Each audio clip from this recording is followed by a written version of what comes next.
Hey everyone, John here with even more Switch 2 news. And last time, I may have left you in a cold sweat because I inferred the possibility that the Switch 2 box spines would all be white.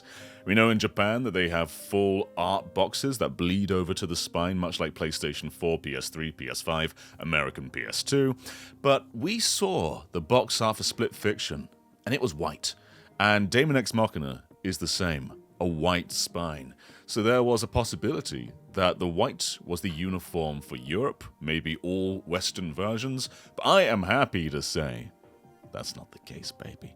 We have seen 3 more spines, and I have never been happier to see a spine in my life. Check out Hitman. Ooh, that's a well-dressed spine. And what's even better about Hitman is we know that there's no chance that this is a placeholder, because it's got the UK triangle, and no one puts those in their placeholders. We've done a video about triangles before. This shows it's made and distributed in the UK, or made for the UK. So yes, this is absolutely Hitman's spine. But we have seen Civ 7 spine too, and check this out. There is no white in sight. This is just bleeding over the color of the main box art, and that's wonderful. Now you might be thinking, I'm from America. Yeehaw! Am I safe? Yeah, you're safe. Limited Run have shown us the box art for Raidu Remastered, and this shows all the versions. And as you can see here, Xbox and Switch have their uniform red and grey, whereas PlayStation 4, PS5, and Switch 2 all have the exact same black spine. So there's no uniform there. Nothing is constrained to being white. You can be whatever color you want, alright? Spines are saved. As for whether some games will just have a white spine, maybe it's placeholder. Maybe it's just for those who don't want to dress up their spine, so they get a default white. But it does seem like some games may be white, but the vast majority, or at least hopefully the vast majority, will be full box spines. Whew! The next thing is AliExpress has been flooded with Switch 2 accessories. We've got fishing rods, we've got third-party grips, third-party steering wheels, but a really interesting thing is third-party mouse grips. So you just insert your Joy-Con into a larger mouse surface, and I guess use it a bit more like a mouse. But something that's really caught the headlines is this.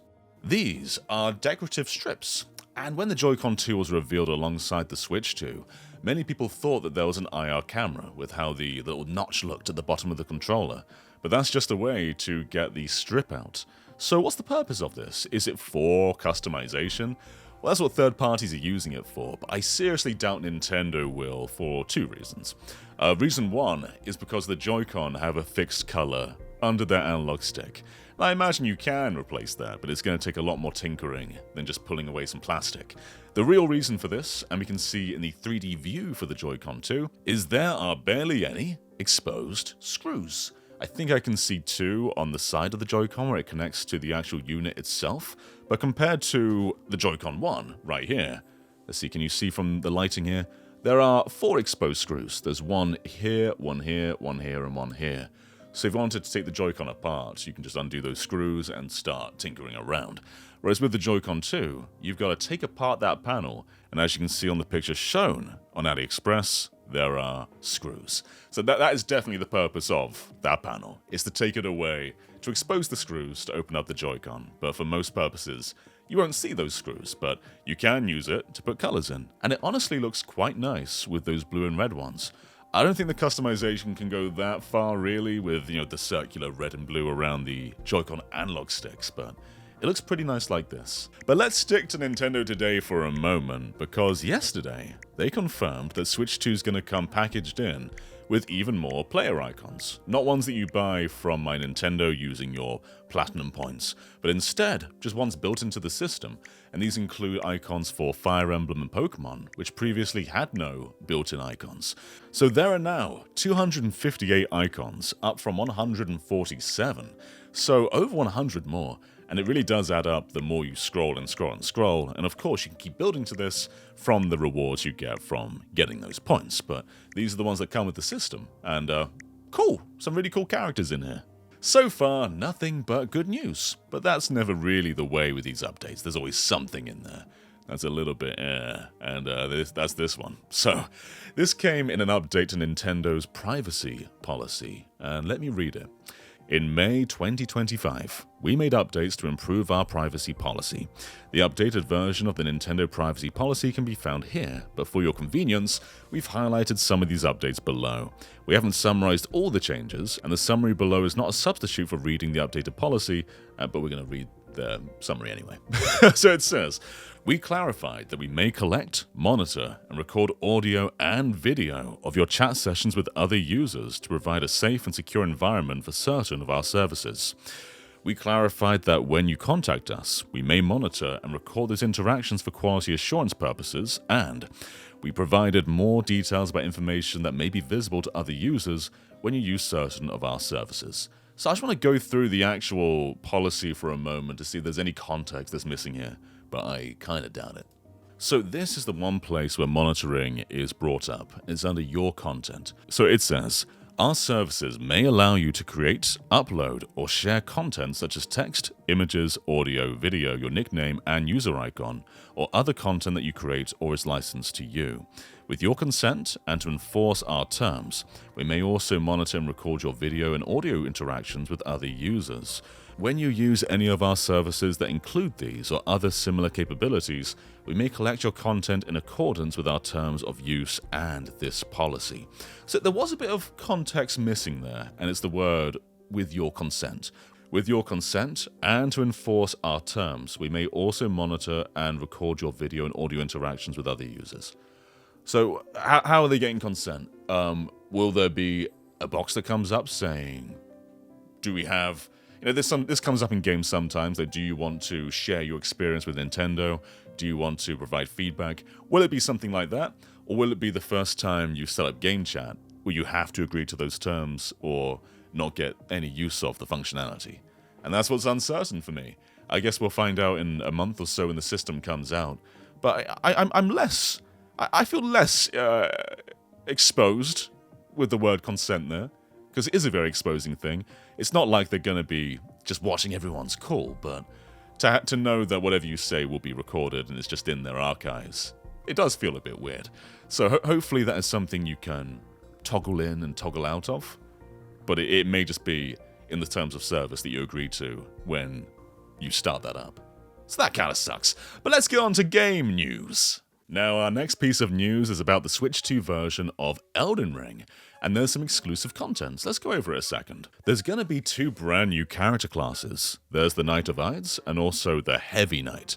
They don't detail what exactly these do to boost their stats and what's actually unique to them, but they are going to be in the Tarnished Edition on Switch 2. And you can also now customize Torrent, your horse, with 3 new appearances. And last thing is there's going to be 4 new sets of armor, weapons, and combat skills along the way. So this isn't anything massive. It's not like another Shadow of the Erdtree or anything like that. This is just a few little bonuses which seem to be coming to all platforms. Switch 2 is going to include them, but when it comes to PS5, Xbox, and PC, you should be able to download the Tarnished DLC pack and get all these as well. But those playing on Switch 2 will get the standard Elden Ring, Shadow of the Erdtree, and also the Tarnished expansion with these new things.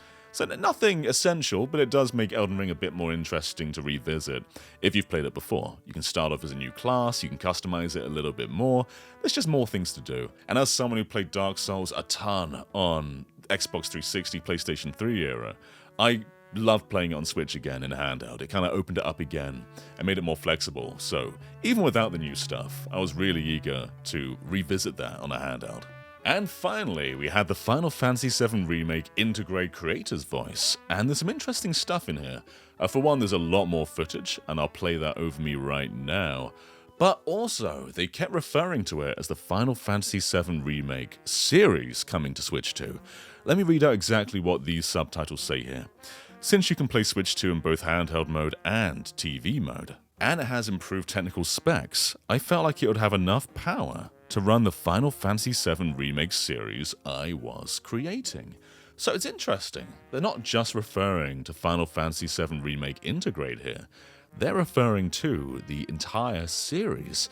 And I think that's a little bit expected. You don't just bring along one and then ditch all the others.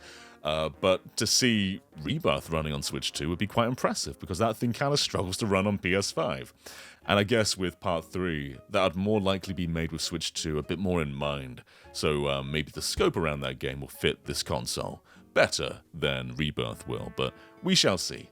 But while we're here, I want to quickly compare how this game looks to PlayStation 4 and PlayStation 5 to see exactly where Remake Integrate lands on Switch 2. The exact same cutscene, exact same point, 3 different platforms. Which one do you think looks the best, and where does Switch 2 land for you? Anyway, I think that's all of our news for today. Quite a few things in there. Not all of it great, but honestly, most of it pretty cool. Anyway, I'll catch you guys next time, and thank you for watching. Bye, everyone.